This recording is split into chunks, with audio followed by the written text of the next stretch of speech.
ਸਤਨਾਮ ਵਾਹਿਗੁਰੂ ਸਾਹਿਬ JIO. ਸਰਬੰ ਦਾਤਾ ਸਰਬੰ ਗਿਆਤਾ ਸਰਬੰ ਭਾਨੇ ਸਰਬੰ ਮਾਨੇ ਸਰਬੰ ਪ੍ਰਾਣੰ ਸਰਬੰ ਤ੍ਰਾਣੰ ਸਰਬੰ ਭੁਗਤਾ ਸਰਬੰ ਜੁਗਤਾ ਸਰਬੰ ਦੇਵੰ ਸਰਬੰ ਭੇਵੰ ਸਰਬੰ ਕਾਲੇ ਸਰਬੰ ਪਾਲੇ ਰੁਆਲ ਛੰਦ ਤਵ ਪ੍ਰਸਾਦ ਆਦ ਰੂਪ ਅਨਾਦ ਮੂਰਤ ਅਜੂਨ ਪੁਰਖ ਅਪਾਰ ਸਰਬ ਮਾਨ ਤਿਰਮਾਨ ਦੇਵ ਅਪੇ ਵਿਆਦ ਉਧਾਰ ਸਰਬ ਪਾਲਕ ਸਰਬ ਖਾਲਕ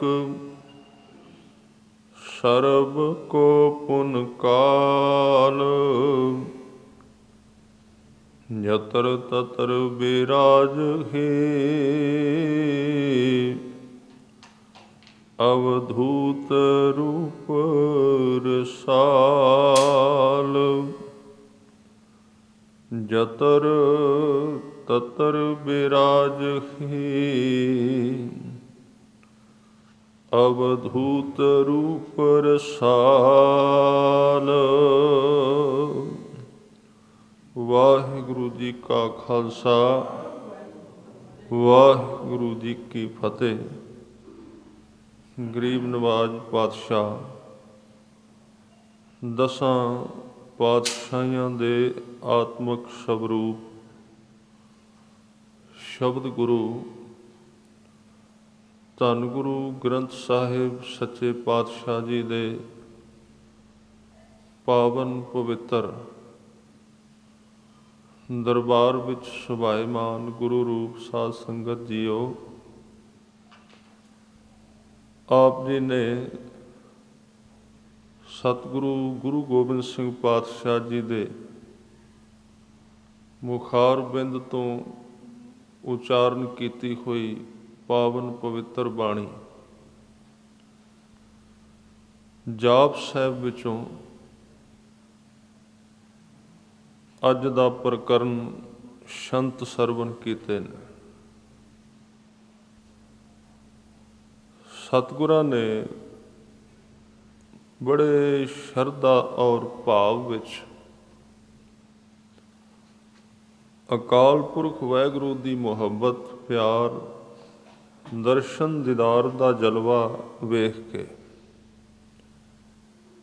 ਇਹ ਸਾਰੇ ਸ਼ਬਦ ਭਗਤੀ ਦਾ ਸਵਰੂਪ ਬਿਆਨ ਕੀਤੇ। ਉਹਦੇ ਗੁਣ ਇਹਦੇ ਵਿੱਚ ਪਰਮਾਤਮਾ ਦਾ ਸਵਰੂਪ, ਉਹਦੀ ਤਸਵੀਰ, ਉਹਦੀ ਮੂਰਤ ਇਹਦੇ ਵਿੱਚ ਵਿਦਮਾਨ ਕੀਤੀ ਹੈ। ਸਤਿਗੁਰੂ ਨੇ ਅੱਜ ਦੇ ਇਸ ਸ਼ੰਤ ਵਿੱਚ ਕਿਰਪਾ ਕੀਤੀ, ਕਹਿਣ ਲੱਗੇ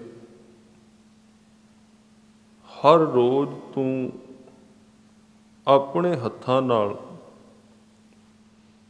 ਜੀਵਾਂ ਨੂੰ ਬਹੁਤ ਕੁਝ ਦੇਈ ਜਾ ਰਿਹਾ ਹੈ। ਜਿਹੜੀਆਂ ਚੀਜ਼ਾਂ ਦਾ ਲੈਣ ਵਾਲਿਆਂ ਨੂੰ ਪਤਾ ਵੀ ਨਹੀਂ, ਉਹ ਜਾਣਦੇ ਵੀ ਨਹੀਂ, ਇੰਨਾ ਵੱਡਾ ਦਾਤਾ, ਸਰਬੰਗ ਦਾਤਾ, ਸਾਰਿਆਂ ਨੂੰ ਦੇਣ ਵਾਲਾ, ਸਾਰਿਆਂ ਦੀ ਪਾਲਣਾ ਕਰਨ ਵਾਲਾ ਹੈ। ਔਰ ਕਿਸ ਨੂੰ ਕੀ ਚਾਹੀਦਾ ਉਹਦੇ ਬਾਰੇ ਕਹਿੰਦੇ ਸਰਬੰ ਗਿਆਤਾ, ਸਾਰਿਆਂ ਦੇ ਅੰਦਰ ਦੀ ਸਥਿਤੀ ਜਾਣਨ ਵਾਲਾ ਹੈ, ਬਹੁਤ ਨੇੜੇ ਹੈ।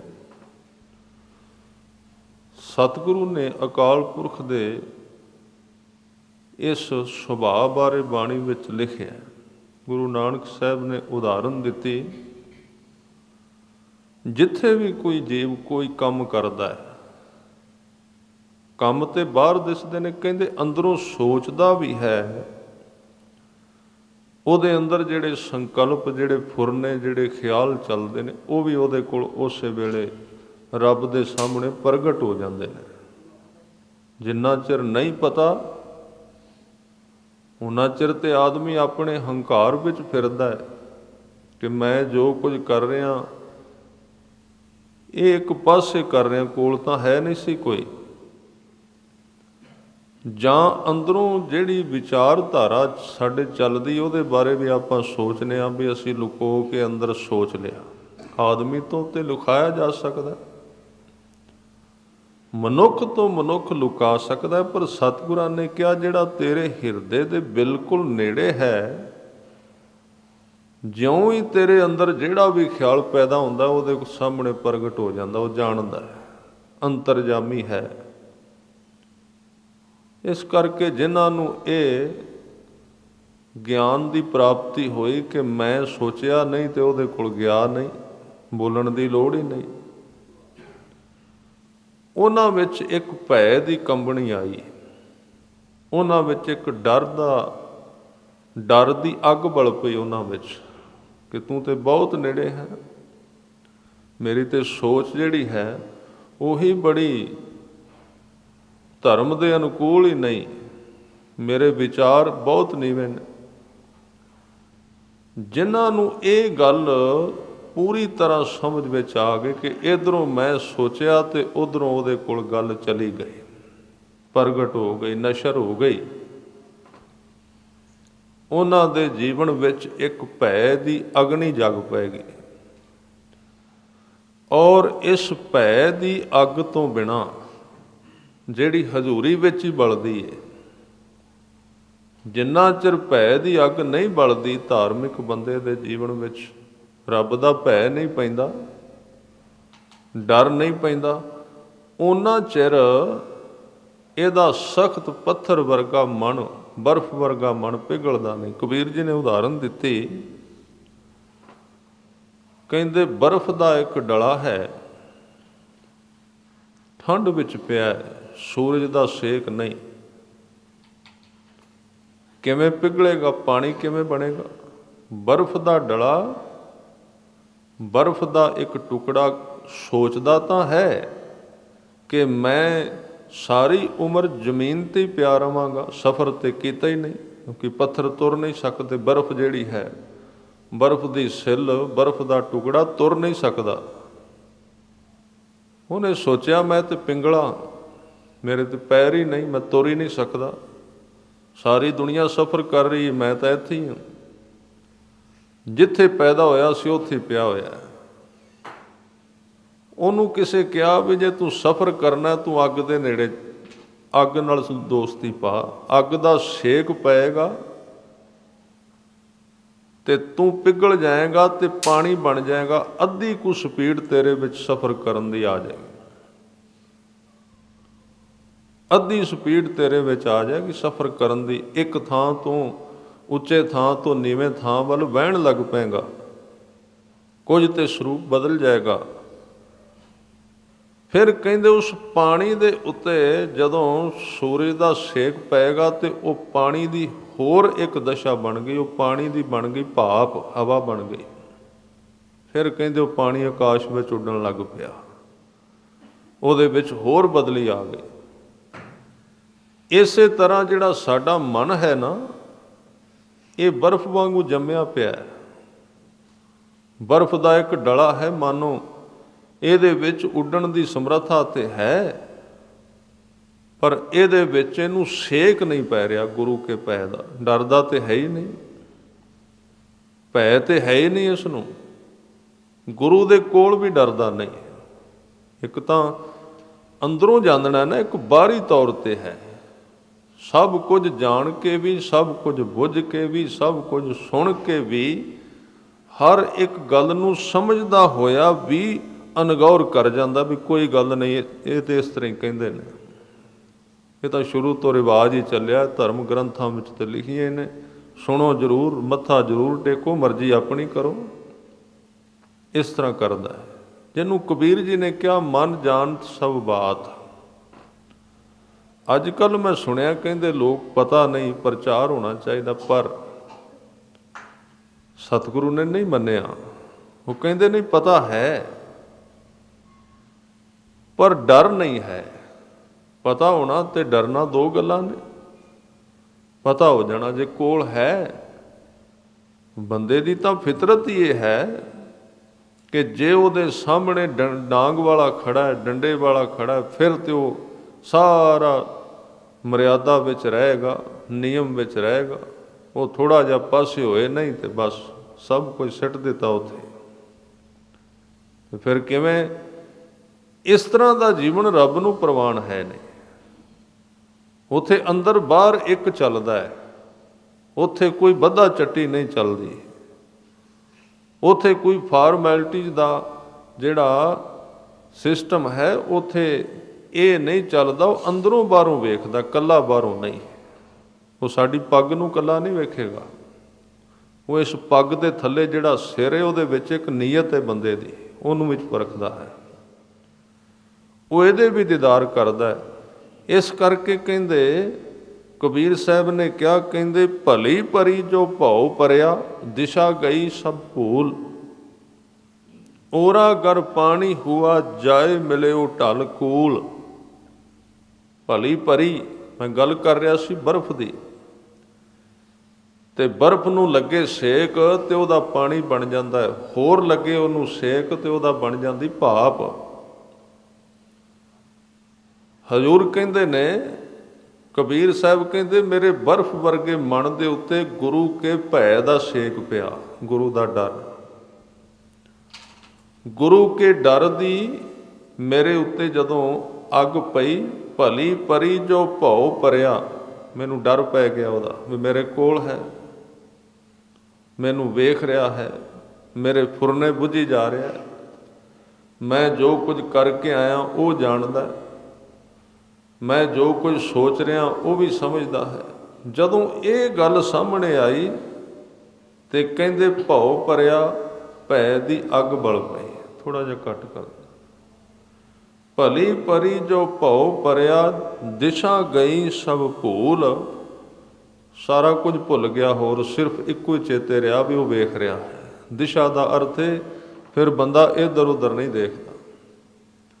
ਦਿਸ਼ਾ ਗਈ ਸਭ ਭੂਲ, ਸਭ ਕੁਝ ਭੁੱਲ ਗਿਆ ਤੇ ਇੱਕ ਦਾ ਫੋਕਸ, ਇੱਕ ਦਾ ਕੈਮਰਾ ਉੱਤੇ ਲੱਗਾ ਹੋਇਆ, ਸਿੱਧਾ ਉਹਦਾ ਨਿਸ਼ਾਨਾ ਹੈ, ਮਨ ਨੂੰ ਵੇਖ ਰਿਹਾ। ਔਰ ਕਹਿੰਦੇ ਓਰਾ ਗਰ, ਓਰਾ ਕਹਿੰਦੇ ਨੇ ਗੜੇ ਨੂੰ।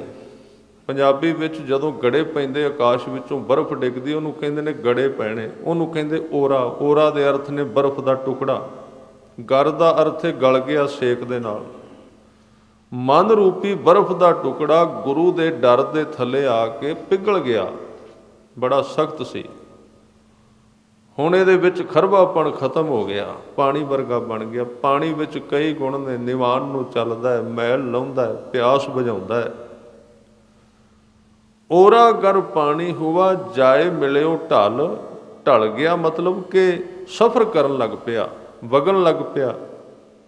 ਕੂਲ ਦਾ ਅਰਥ ਹੈ, ਕੂਲ ਕਹਿੰਦੇ ਨੇ ਝਰਨੇ ਨੂੰ, ਜਿਹੜੇ ਝਰਨੇ ਇਕੱਠੇ ਹੋ ਕੇ ਨਦੀ ਵਿੱਚ ਪੈਂਦੇ, ਨਦੀ ਬਣਦੀ। ਇਸ ਤਰ੍ਹਾਂ ਜਿਨ੍ਹਾਂ ਦੇ ਅੰਦਰ ਗੁਰੂ ਦੇ ਭੈ ਦੀ ਅੱਗ ਬਲ ਪਈ, ਜਾਣਿਆ ਕਿ ਕੋਲ ਹੈ, ਬਿਲਕੁਲ ਨੇੜੇ ਸਮਝਿਆ ਜਿਨ੍ਹਾਂ ਨੇ, ਉਹਨਾਂ ਦੇ ਅੰਦਰ ਜਿਹੜੀ ਇਹ ਹੇਰਾ ਫੇਰੀ ਵਾਲੀ ਮੱਤ ਸੀ ਨਾ, ਉਹ ਟੁੱਟਣ ਲੱਗ ਪਈ।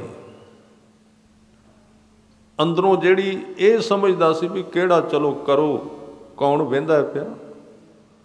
ਜੇ ਤੇ ਦੋ ਚਾਰ ਸੰਗਤ ਦੇ ਆਦਮੀ ਆ ਗਏ ਫਿਰ ਤੇ ਗੁਰੂ ਨੂੰ ਬੜੇ ਸਤਿਕਾਰ ਨਾਲ ਨਮਸਕਾਰ ਵੀ, ਚੌਰ ਵੀ।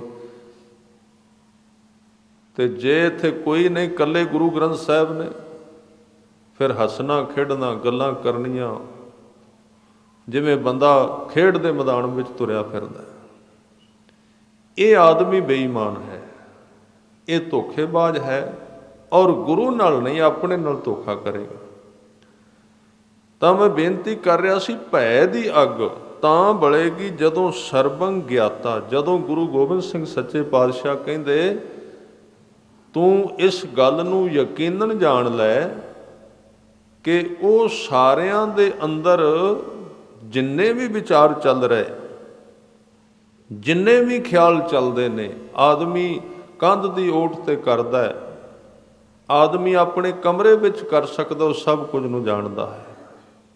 ਉਹ ਸਭ ਕੁਝ ਨੇੜੇ ਹੋ ਕੇ ਵੇਖਣ ਵਾਲਾ ਅੰਦਰੋਂ ਜਾਣਦਾ ਹੈ। ਇਸ ਕਰਕੇ ਜਿਨ੍ਹਾਂ ਨੇ ਨੇੜੇ ਜਾਣਿਆ ਉਹਨਾਂ ਦੇ ਪਾਪ ਨਹੀਂ ਰਹੇ, ਸਹਿਜੇ ਸਹਿਜੇ ਪੁੰਨ ਵਿੱਚ ਤਬਦੀਲ ਹੋ ਗਿਆ, ਕਿਉਂਕਿ ਕੋਲ ਸੀ। ਪਾਪ ਇੱਕਦਮ ਤੇ ਛੁੱਟਦਾ ਨਹੀਂ, ਇੱਕਦਮ ਨਹੀਂ ਖਤਮ ਹੁੰਦਾ।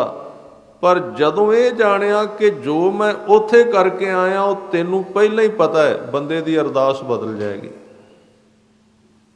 ਆਦਮੀ ਦੀ ਅਰਦਾਸ ਵਿੱਚ ਤਬਦੀਲੀ ਆ ਜਾਏਗੀ।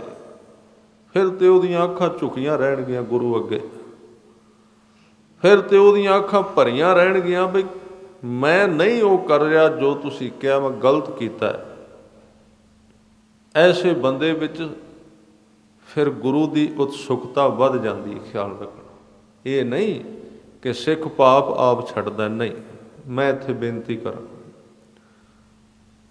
ਪਾਪ ਜਿਹੜਾ ਹੈ, ਵਿਕਾਰ ਜਿਹੜਾ ਹੈ, ਸਿੱਖ ਆਪ ਨਹੀਂ ਛੱਡ ਸਕਦਾ ਬਿਲਕੁਲ, ਉਹਦੇ ਵਿੱਚ ਸਮਰੱਥ ਹੀ ਨਹੀਂ, ਕਿਉਂਕਿ ਉਹਦਾ ਜਿਹੜਾ ਮਨ ਦਾ ਹਿੱਸਾ ਹੈ ਉਹ ਵਿਕਾਰ ਤੋਂ ਬਹੁਤ ਡਾਊਨ, ਬੜਾ ਕਮਜ਼ੋਰ ਹੈ, ਉਹ ਨਹੀਂ ਜਿੱਤਿਆ ਜਾ ਸਕਦਾ। ਬੜੇ ਬੜਿਆਂ ਨੇ ਹਜ਼ਾਰਾਂ ਸਾਲ ਦੀ ਤਪੱਸਿਆ ਕੀਤੀ, ਅਖੀਰ ਨੂੰ ਮਨ ਨੇ ਡੇਗ ਲਿਆ ਵਿਕਾਰਾਂ ਨੇ, ਇਕੱਲਾ ਨਹੀਂ ਕਰ ਸਕਦਾ। ਫਿਰ ਸਿੱਖ ਤੇ ਗੁਰੂ ਦੀ ਜੁਗਤੀ ਕੀ ਹੈ, ਸਾਂਝ ਕੀ ਹੈ? ਸਿੱਖ ਉਹਨੂੰ ਕਹਿੰਦੇ ਜਿਹੜਾ ਖੁਦ ਪਾਪ ਆਪਣੇ ਜਪ ਤਪ ਨਾਲ ਨਹੀਂ ਛੱਡ ਸਕਦਾ। ਸਿੱਖ ਉਹਨੂੰ ਕਹਿੰਦੇ ਉਹ ਜੋ ਪਾਪ ਕਰਕੇ ਆਇਆ ਗੁਰੂ ਨਾਲ ਸਾਂਝਾ ਕਰ ਦਿੰਦਾ, ਉਹਨੂੰ ਪਤਾ ਮੈਨੂੰ ਵੇਖ ਰਿਹਾ, ਜਾਣਦਾ ਹੈ। ਤੇ ਜਦੋਂ ਸਾਂਝਾ ਕਰਦਾ, ਜਦੋਂ ਅਰਦਾਸ ਕਰਦਾ ਹੈ, ਉਦੋਂ ਸਿੱਖ ਤੇ ਗੁਰੂ ਦਾ ਰਿਲੇਸ਼ਨ, ਸੰਬੰਧ, ਕਨੈਕਸ਼ਨ ਬਣ ਜਾਂਦਾ ਹੈ। ਫਿਰ ਗੁਰੂ ਉਸ ਅਰਦਾਸ ਦੇ ਸੰਬੰਧ ਦੇ ਰਾਹੀਂ ਸਿੱਖ ਦੇ ਅੰਦਰ ਆਪਣੀ ਸ਼ਕਤੀ ਨੂੰ ਆਯਾਤ ਕਰਦਾ ਹੈ, ਭੇਜਦਾ ਹੈ। ਆਪਣੀ ਸ਼ਕਤੀ ਅਰਦਾਸ ਦੇ, ਗੁਰੂ ਕੋਲ ਹੋਰ ਕੋਈ ਤਰੀਕਾ ਹੀ ਨਹੀਂ। ਇੱਕ ਟਰਾਂਸਫਾਰਮਰ ਦੇ ਵਿੱਚ ਲਾਈਟ ਬੜੀ ਹੈ ਤੇ ਬਲਬ ਪਰੇ ਜਾ ਕੇ ਬੰਦ ਰੋਈ ਜਾ ਰਿਹਾ ਵੀ ਮੇਰੇ ਵਿੱਚ ਭੇਜੋ, ਮੈਂ ਜਗਣਾ। ਪੱਖਾ ਖੜਾ ਹੋ ਕੇ ਰੋਈ ਜਾ ਰਿਹਾ ਵੀ ਮੇਰੇ ਵਿੱਚ ਲਾਈਟ ਭੇਜੋ ਤੁਸੀਂ, ਮੈਂ ਚੱਲਣਾ।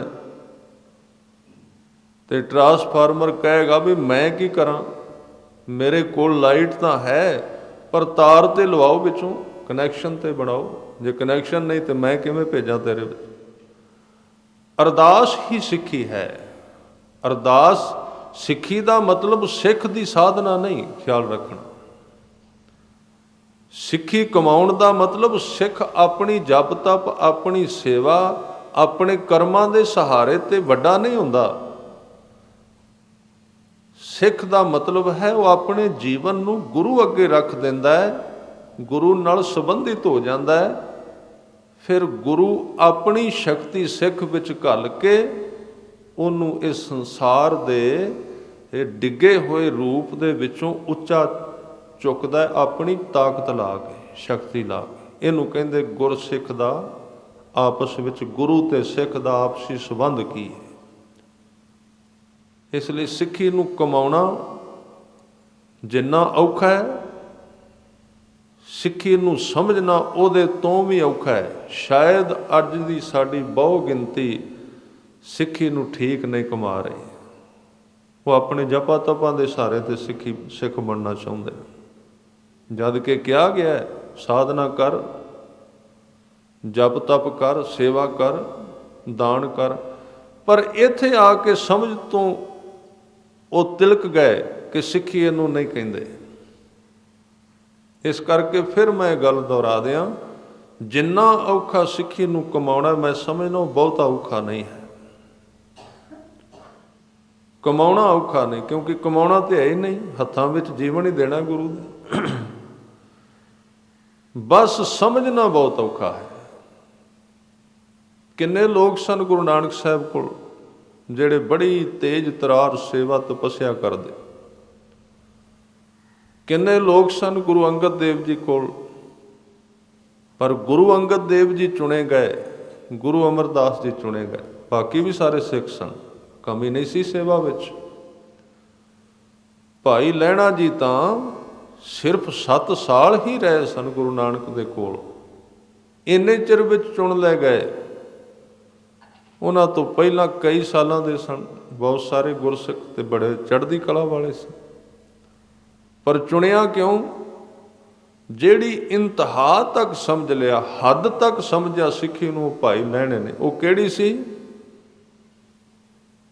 ਕਿ ਜੋ ਕੁਝ ਮੈਂ ਕਰਨਾ ਹੈ, ਮੈਂ ਸਿਰਫ ਗੁਰੂ ਨਾਨਕ ਨੂੰ ਆਪਣਾ ਜੀਵਨ ਦੱਸਣਾ ਹੈ, ਔਰ ਇਹ ਜਾਣਨਾ ਹੈ ਕਿ ਗੁਰੂ ਨਾਨਕ ਮੇਰੇ ਕੋਲ ਦਿਨ ਰਾਤ ਰਹਿੰਦਾ ਤੇ ਵੇਖਦਾ।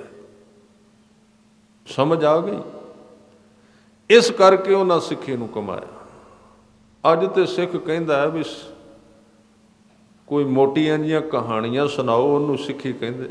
ਦੁਹਰਾਓ ਉਹਨਾਂ ਨੂੰ ਵਾਰ-ਵਾਰ।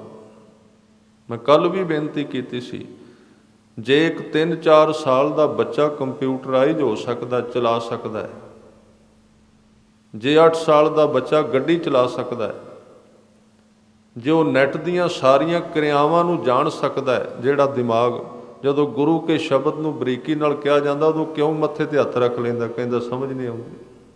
ਇਹਦਾ ਮਤਲਬ ਸਿੱਖ ਸਾਰੇ ਸੰਸਾਰ ਨੂੰ ਸਮਝਣ ਵਾਸਤੇ ਤਿਆਰ ਹੈ, ਆਪਣੇ ਗੁਰੂ ਨੂੰ ਸਮਝਣ ਵਾਸਤੇ ਤਿਆਰ ਨਹੀਂ ਹੈ।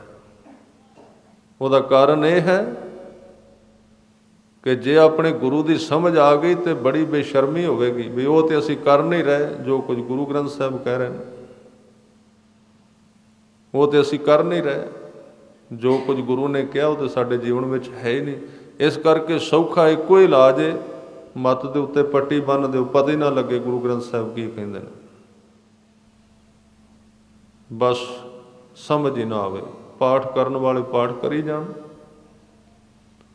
ਗੀਤ ਗਾਉਣ ਵਾਲੇ ਗੀਤ ਗਾਈ ਜਾਣਗੇ। ਨਾ ਸਮਝ ਆਵੇ, ਨਾ ਸ਼ਰਮ ਆਵੇ, ਨਾ ਕਰੀਏ, ਕੋਈ ਲੋੜ ਹੀ ਨਹੀਂ ਹੈ। ਇਸ ਕਰਕੇ ਜੋ ਕੁਝ ਗੁਰੂ ਗ੍ਰੰਥ ਸਾਹਿਬ ਵਿੱਚ ਲਿਖਿਆ ਹੋਇਆ ਹੈ, ਮੈਂ ਇੱਥੇ ਕਿਸੇ ਕੀਰਤਨ ਨੂੰ ਜਾਂ ਕਿਸੇ ਪਾਠ ਦੇ ਵਿਰੋਧ ਵਿੱਚ ਨਹੀਂ ਕਹਿ ਰਿਹਾ, ਪਰ ਇੱਕ ਬੜੀ ਵੱਡੀ ਇਹ ਤਰਾਸਦੀ ਹੈ ਸਾਡੇ ਜੀਵਨ ਵਿੱਚ ਕਿ ਜਿਹੜਾ ਬੰਦਾ ਅੱਗੇ ਬਹਿ ਕੇ ਝੂਮ ਰਿਹਾ ਗੁਰੂ ਗ੍ਰੰਥ ਸਾਹਿਬ ਦੇ ਸਾਜ਼ਾਂ ਦੇ ਨਾਲ, ਉਸ ਸ਼ਬਦ ਦੇ ਵਿੱਚ ਜਿਹੜੀ ਗੱਲ ਕਹੀ ਰਹੀ ਕਰਨ ਵਾਸਤੇ ਕਿਹਾ ਜਾ ਰਿਹਾ, ਉਹ ਝੂਮਣ ਵਾਲੇ ਨਾਲ ਇੱਕ ਇੰਚ ਵੀ ਸੰਬੰਧਿਤ ਹੈ ਨਹੀਂ। ਇਹ ਸਾਰਾ ਕੁਝ ਇਸ ਤਰ੍ਹਾਂ ਪਹਿਲਾਂ ਵੀ ਚੱਲਦਾ ਰਿਹਾ ਗੁਰੂ ਸਾਹਿਬ ਤੋਂ। ਸਤਿਗੁਰਾਂ ਨੇ ਇਹਨੂੰ ਫੋਕਟ ਕਰਮ ਕਿਹਾ, ਕਰਮ ਹੀ ਕਿਹਾ, ਸਿਰਫ ਕਰੀ ਚੱਲੋ, ਕਰਮ ਕਾਂਡ ਹੈ। ਕਰਮ ਕਾਂਡ ਕਿਹਨੂੰ ਕਹਿੰਦੇ ਨੇ? ਸਮਝਣਾ ਤੇ ਕਰਨਾ ਨਾ, ਸਮਝਣ ਦਾ ਯਤਨ ਹੀ ਨਾ ਕਰਨਾ। ਇਸ ਕਰਕੇ ਅੰਤਰਜਾਮੀ ਹੈ, ਗਰੀਬ ਨਵਾਜ ਹੈ। ਜਿੱਦਣ ਸਿੱਖ ਇਹ ਜਾਣਦਾ ਕਿ ਮੇਰਾ ਗੁਰੂ ਮੈਨੂੰ ਦੇਖ ਰਿਹਾ, ਪਾਪ ਉਹ ਆਪ ਨਹੀਂ ਛੱਡ ਸਕਦਾ। ਫਿਰ ਜਦੋਂ ਉਹਦੇ ਕੋਲੋਂ ਪਾਪ ਨਹੀਂ ਛੱਡਦੇ ਤੇ ਆਪਣੇ ਗੁਰੂ ਕੋਲ ਆ ਕੇ ਕੀ ਅਰਦਾਸ ਕਰਦਾ ਹੈ? ਉਹ ਕਹਿੰਦਾ ਰਾਮਈਆ ਹੋਂ ਬਾਰਿਕ ਤੇਰਾ, ਕਾਹੇ ਨਾ ਖੰਡਸ ਅਵਗੁਣ ਮੇਰਾ। ਜੇ ਮੇਰੇ ਵਿੱਚ ਇਹ ਅਵਗੁਣ ਨੇ ਤੇ ਤੈਨੂੰ ਪਤਾ ਵੀ ਹੈ, ਗੱਲ ਤਾਂ ਸਾਫ਼ ਜਿਹੀ ਹੈ। ਜੇ ਮੇਰੇ ਜੀਵਨ ਵਿੱਚ ਕਮੀ ਹੈ, ਮੈਂ ਝੂਠਾ ਹਾਂ, ਫਰੇਬੀ ਹਾਂ, ਲੋਭੀ ਹਾਂ, ਹੰਕਾਰੀ ਹਾਂ, ਧੋਖੇਬਾਜ਼ ਹਾਂ, ਕੌਡਾ ਰਾਖਸ਼ ਹਾਂ, ਸੱਜਣ ਠੱਗ ਵਰਗਾ ਹਾਂ। ਜੇ ਤੈਨੂੰ ਇਸ ਗੱਲ ਦਾ ਪਤਾ ਹੈ ਤੇ ਤੂੰ ਸੱਜਣ ਠੱਗ ਨੂੰ ਤੇ ਸੱਜਣ ਬਣਾ ਦਿੱਤਾ, ਤੂੰ ਮੈਨੂੰ ਕਿਉਂ ਨਹੀਂ ਬਣਾਉਂਦਾ? ਫਿਰ ਅਰਦਾਸ ਦੇ ਅੱਖਰ ਬੜੇ ਤੇਜ਼ ਤਰਾਰ ਹੋਣਗੇ, ਨਵੇਂ ਨਰੋਏ। ਜੇ ਤੂੰ ਇੱਕ ਰਾਖਸ਼ ਨੂੰ, ਕੌਡੇ ਨੂੰ ਬ੍ਰਹਮ ਗਿਆਨੀ ਬਣਾ ਸਕਣਾ ਤੇ ਮੈਂ ਵੀ ਉਹਦੇ ਵਰਗਾ ਹੀ। ਉਹ ਸਿੱਧੇ ਸਾਵੇਂ ਬੰਦੇ ਮਾਰ ਕੇ ਖਾਂਦਾ ਸੀ, ਮੈਂ ਬੰਦਿਆਂ ਦੀ ਰੱਤ ਪੀਨਾ। ਫਿਰ ਤੂੰ ਠੀਕ ਕਰ ਸਕਣਾ ਮੈਨੂੰ? ਫਿਰ ਹੁਣ ਤੈਨੂੰ ਪਤਾ ਮੈਂ ਲੁਕੋਇਆ ਕੁਝ ਨਹੀਂ ਤੇਰੇ ਤੋਂ। ਜੇ ਹੁਣ ਮੈਂ ਠੀਕ ਨਾ ਹੋਇਆ ਤੇ ਮੇਰਾ ਕੋਈ ਨੁਕਸ ਨਹੀਂ, ਹੁਣ ਤੇਰੀ ਜ਼ਿੰਮੇਵਾਰੀ ਪੈ ਗਈ, ਹੁਣ ਤੇਰੇ ਹੱਥਾਂ ਵਿੱਚ ਗੱਲ ਹੈ। ਫਿਰ ਗੱਲ ਸ਼ੁਰੂ ਹੋਏਗੀ। ਪਰ ਅਸੀਂ ਤੇ ਆਪ ਹੀ ਕਰਨਾ ਚਾਹੁੰਦੇ ਹਾਂ। ਅਸੀਂ ਸੋਚਦੇ ਹਾਂ ਅਸੀਂ ਕਰ ਲਵਾਂਗੇ ਖੁਦ। ਇਸ ਕਰਕੇ ਸਿੱਖੀ ਦਾ ਅਰਥ ਹੈ ਕਿ ਆਪ ਨਾ ਕਰਨਾ, ਗੁਰੂ ਤੋਂ ਕਰਵਾਉਣਾ, ਗੁਰੂ ਨੂੰ ਦੱਸਣਾ। ਜੀ ਕੀ ਬਿਰਥਾ ਹੋਏ ਸੋ ਗੁਰ ਪੈ ਅਰਦਾਸ ਕਰ, ਖਿਆਲ ਰੱਖਣਾ। ਜੀ ਕੀ ਬਿਰਥਾ ਹੋਏ, ਦਿਮਾਗ ਦੀ ਨਹੀਂ। ਦਿਮਾਗ ਹੋਰ ਚੀਜ਼ ਹੈ। ਦਿਮਾਗ ਦੀ ਗੱਲ ਗੁਰੂ ਨਾਲ ਸਾਂਝੀ ਨਾ ਕਰੀ, ਇਹ ਬੜਾ ਬੇਈਮਾਨ ਹੈ, ਝੂਠਾ ਹੈ। ਇਹ ਬਾਹਰੋਂ ਅੱਖਰਾਂ ਨੂੰ ਭੇਸ ਦੇ ਲੈਂਦਾ, ਕੱਪੜੇ ਪਵਾ ਲੈਂਦਾ। ਦਿਮਾਗ ਤੇ ਬੜੀਆਂ ਸੋਹਣੀਆਂ ਅਰਦਾਸਾਂ ਜਾਣਦਾ। ਦਿਮਾਗ ਤੇ ਆਪਣੇ ਅਵਗੁਣਾਂ ਦੇ ਉੱਤੇ ਪਰਦੇ ਪਾਉਣਾ ਜਾਣਦਾ ਹੈ। ਜੀ ਦਾ ਅਰਥ ਹੈ ਅੰਦਰ ਹਿਰਦਾ, ਜੋ ਕੁਝ ਤੇਰੇ ਡੂੰਘੇ ਮਨ ਵਿੱਚ ਵਾਪਰਦਾ, ਜਿਹਨੂੰ ਅਚੇਤਨ ਮਨ ਕਹਿੰਦੇ, ਉੱਥੇ ਜੋ ਕੁਝ ਵਾਪਰਦਾ ਉਹਦੀ ਅਰਦਾਸ ਕਰਿਆ ਕਰ। ਜੀ ਕੀ ਬਿਰਥਾ ਹੋਏ, ਜੇ ਉੱਥੇ ਤੂੰ ਜੀ ਵਿੱਚ, ਹਿਰਦੇ ਵਿੱਚ ਪਾਠ ਕਰਨਾ, ਉਹ ਵੀ ਅਰਦਾਸ ਕਰ ਲੈ। ਮੈਂ ਸਵੇਰੇ 5 ਬਾਣੀਆਂ ਕੀਤੀਆਂ। ਜੇ ਫਿਰ ਦਿਨੇ ਕਿਸੇ ਨੂੰ 10-12 ਗਾਲਾਂ ਕੱਢੀਆਂ ਨੇ, ਉਹ ਵੀ ਦੱਸ ਗੁਰੂ ਨੂੰ, ਕੱਲਾ ਸਵੇਰ ਵਾਲਾ ਪਾਠ ਨਾ ਦੱਸੀ। ਜੇ ਕਿਸੇ ਬੰਦੇ ਦੀ ਨਿੰਦਿਆ ਕੀਤੀ ਹੈ ਦੁਪਹਿਰੀ ਬੈਠ ਕੇ ਘੰਟਾ, ਉਹ ਵੀ ਗੁਰੂ ਗ੍ਰੰਥ ਸਾਹਿਬ ਨੂੰ ਦੱਸ, ਕੱਲਾ ਕੀਰਤਨ ਤੇ ਪਾਠ ਨਾ ਦੱਸਿਆ ਕਰ। ਜੀ ਕੀ ਬਿਰਥਾ ਹੋਏ, ਜੋ ਤੇਰੇ ਅੰਦਰ ਵਰਤਦਾ ਹੈ, ਜੋ ਤੇਰੇ ਅੰਦਰ ਵਿਕਾਰਾਂ ਦੀ ਦੁਨੀਆ ਚੱਲਦੀ, ਧੋਖੇਬਾਜ਼ੀ ਚੱਲਦੀ ਹੈ, ਕਿਸੇ ਨੂੰ ਧੋਖਾ ਦੇਣ ਦੀ ਗੱਲ ਚੱਲਦੀ, ਉਹ ਵੀ ਗੁਰੂ ਨਾਲ ਸਾਂਝੀ ਕਰਿਆ ਕਰ। ਫਿਰ ਗੱਲ ਬਣਨੀ ਸ਼ੁਰੂ ਹੋ ਜਾਏਗੀ। ਇਸ ਤਰ੍ਹਾਂ ਸਿੱਖ ਦੀ ਮੈਲ ਗੁਰੂ ਫਿਰ ਲਾਉਂਦਾ ਹੈ, ਕਿਉਂਕਿ ਹੁਣ ਉਹਨੇ ਨਸ਼ਰ ਕਰ ਦਿੱਤਾ। ਔਰ ਮੈਂ ਬਚਨ ਸਾਂਝੇ ਕਰ ਰਿਹਾ ਸੀ ਸਤਿਗੁਰਾਂ ਦੇ। ਫਿਰ ਅਰਦਾਸ ਇਸ ਤਰ੍ਹਾਂ ਦੀ ਹੋ ਜਾਂਦੀ ਕਿ ਰਾਮਈਆ ਹੋ ਬਾਰਕ ਤੇਰਾ, ਕਾਹੇ ਨਾ ਖੰਡਸ ਅਵਗੁਣ ਮੇਰਾ, ਜੇ ਅਤ ਕ੍ਰੋਪ ਕਰੇ ਕਰ ਧਾਇਆ, ਤੋਪੀ ਚੀਤ ਨਾ ਰੱਖ ਸਮਾਇਆ। ਜੇ ਬੱਚਾ ਮਾਂ ਤੋਂ, ਮਾਂ ਦੇ ਕਹੇ ਤੇ ਨਾ ਤੁਰੇ, ਫਿਰ ਵੀ ਮਾਂ ਨੂੰ ਆਪਣੇ ਮਨੋਂ ਨਹੀਂ ਭੁਲਾਉਂਦੀ। ਇਹ ਬਚਨ ਸਤਿਗੁਰੂ ਕਲਗੀਧਰ ਪਾਤਸ਼ਾਹ ਨੇ ਕੀਤੇ। ਕਹਿੰਦੇ ਸਰਬੰ ਗਿਆਤਾ, ਉਹ ਸਾਰਿਆਂ ਦੇ ਅੰਦਰ ਦੀ ਘਟਨਾ ਨੂੰ, ਹਿਸਟਰੀ ਨੂੰ ਜਾਣਨ ਵਾਲਾ ਹੈ। ਗੁਰੂ ਕਲਗੀਧਰ ਪਾਤਸ਼ਾਹ ਦੇ ਜੀਵਨ ਦੀ ਇੱਕ ਘਟਨਾ ਮੈਂ ਸਾਂਝੀ ਕਰਾਂ, ਮੈਨੂੰ ਯਾਦ ਆ ਰਹੀ। ਇਹ ਅਨੰਦਪੁਰ ਸਾਹਿਬ ਦੀ ਇੱਕ ਘਟਨਾ ਹੈ, ਜਿਹਦੇ ਵਿੱਚ ਗੁਰੂ ਦੇ ਅੰਦਰਲੇ ਹਿੱਸੇ ਦਾ ਵਰਣਨ ਆਉਂਦਾ ਹੈ ਕਿ ਉਹ ਅੰਦਰੋਂ ਜਾਣਦਾ ਹੈ, ਬੰਦੇ ਦੇ ਅੰਦਰ ਨੂੰ ਬੁੱਝ ਲੈਂਦਾ, ਬਾਹਰੋਂ ਨਹੀਂ। ਹਜ਼ੂਰ ਕਲਗੀਧਰ ਪਾਤਸ਼ਾਹ ਰਾਤ ਵਿਸ਼ਰਾਮ ਕਰ ਰਹੇ ਨੇ ਤੇ ਆਲੇ ਦੁਆਲੇ ਜਿਹੜੀ ਸਿਕਿਉਰਟੀ ਸੀ, 20-25 ਸਿੰਘ ਤੈਨਾਤ ਰਹਿੰਦੇ ਸਨ। ਬੜੀ ਸੁਰੱਖਿਆ ਹੁੰਦੀ ਸੀ। ਤੇ ਜਦੋਂ ਰਾਤ ਹਜ਼ੂਰ ਆਰਾਮ ਕਰਨ ਲੱਗ ਪਏ, 10-11 ਦਾ ਟਾਈਮ ਹੋਇਆ ਤੇ ਨਾਲ ਦੇ ਪਿੰਡ ਵਿੱਚੋਂ ਢੋਲ ਵੱਜਣ ਦੀ ਆਵਾਜ਼ ਆ ਰਹੀ ਸੀ। ਕੋਈ ਤਮਾਸ਼ਾ, ਕੋਈ ਨਾਟਕ ਚੱਲ ਰਿਹਾ ਸੀ। 2-4-6 ਸਿੰਘਾਂ ਨੇ ਸਲਾਹ ਕੀਤੀ ਵੀ ਨਾਟਕ ਦੇਖ ਕੇ ਆਈਏ, ਗੁਰੂ ਤਾਂ ਸੌਂ ਹੀ ਗਏ ਨੇ ਹੁਣ। ਇਹ ਉਦੋਂ ਵੀ ਚੱਲਦਾ ਸੀ। ਇਹ ਤਾਂ ਆਪਾਂ ਅੱਗੇ ਲੰਘ ਗਏ ਨਾ ਗੁਰੂ ਗੋਬਿੰਦ ਸਿੰਘ ਤੋਂ 300 ਸਾਲ ਪਹਿਲਾਂ। ਹੁਣ ਉਤਸੁਕਤਾ ਲੱਗਦੀ ਉਸ ਤਰ੍ਹਾਂ। ਹੁਣ ਸਾਨੂੰ ਉਹ ਦੇਵਤੇ ਪ੍ਰਤੀਤ ਹੁੰਦੇ ਨੇ ਵੀ ਇਸ ਤਰ੍ਹਾਂ ਕਲਗੀ ਲਾ ਕੇ ਬੈਠੇ ਨੇ, ਬਾਜ ਕੋਲ ਤਸਵੀਰਾਂ ਬਣ ਗਈਆਂ। ਜਦੋਂ ਗੁਰੂ ਨੇੜੇ ਹੋਵੇ ਉਦੋਂ ਬੁੱਝਣਾ ਬੜਾ ਔਖਾ ਹੈ। ਉਹ ਵੀ ਆਦਮੀ ਹੋਣਗੇ ਜਿਹੜੇ ਕਹਿੰਦੇ ਗੁਰੂ ਸੌਂ ਗਿਆ, ਚਲੋ ਤਮਾਸ਼ਾ ਦੇਖ ਆਈਏ ਜਾ ਕੇ। ਸਲਾਹ ਕੀਤੀ। 2-4 ਜਿਹੜੇ ਨੇ ਉਹ ਭੈ ਵਾਲੇ ਸਨ। ਉਹਨਾਂ ਨੇ ਕਿਹਾ ਵੀ ਨਹੀਂ, ਅਸੀਂ ਨਹੀਂ ਜਾਣਾ, ਕਿਉਂਕਿ ਪਹਿਰੇ ਤੇ ਖੜੇ ਹਾਂ, ਸਵੇਰੇ ਸਤਿਗੁਰੂ ਪੁੱਛਣਗੇ। ਅੱਧੇ ਚਲੇ ਗਏ, ਅੱਧੇ ਰਹਿ ਗਏ। ਹੁਣ ਮੈਂ ਗੱਲ ਸਿਰਫ ਇਹ ਕਰਨ ਲੱਗਾ, ਗੁਰੂ ਬੰਦੇ ਦੇ ਅੰਦਰ ਨੂੰ ਪੜਦਾ, ਬਾਹਰ ਨੂੰ ਨਹੀਂ। ਰਾਤ ਉਹ ਤਮਾਸ਼ਾ ਦੇਖਦੇ ਰਹੇ। ਸਰੀਰ ਤੇ ਅੱਖਾਂ ਤੇ ਦਿਮਾਗ ਜਿਹੜਾ ਉਹ ਤੇ ਤਮਾਸ਼ਾ ਦੇਖਦਾ ਰਿਹਾ। ਜਿਹੜਾ ਮਨ ਦਾ ਡੂੰਘਾ ਹਿੱਸਾ ਸੀ ਉਹ ਗੁਰੂ ਦੇ ਭੈ ਵਿੱਚ ਰਿਹਾ ਵੀ ਜੇ ਸਤਿਗੁਰੂ ਨੇ ਪੁੱਛ ਲਿਆ ਸਵੇਰੇ, ਜੇ ਜਾਗ ਪਏ ਫਿਰ ਕੀ ਬਣੇਗਾ? ਚਿੰਤਨ ਚੱਲਦਾ ਰਿਹਾ। ਤੇ ਜਿਹੜੇ ਸਤਿਗੁਰਾਂ ਦੇ ਕੋਲ ਪਹਿਰਾ ਦੇ ਰਹੇ ਸਨ, ਉਹਨਾਂ ਦਾ ਧਿਆਨ ਸਰੀਰ ਤੇ ਗੁਰੂ ਕੋਲ ਰਿਹਾ, ਤੇ ਮਨ ਜਿਹੜਾ ਸੀ ਉਹ ਤਮਾਸ਼ੇ ਵਾਲੇ ਢੋਲ ਵਿੱਚ, ਬਈ ਉਹ ਤਾਂ ਚੰਗੇ ਰਹਿ ਗਏ, ਗੁਰੂ ਕਿਹੜਾ ਜਾਗੇ ਨੇ, ਉਹਨਾਂ ਦਾ ਧਿਆਨ ਉੱਥੇ। ਇਹ ਅੰਦਰ ਦੀ ਖੇਡ ਹੈ।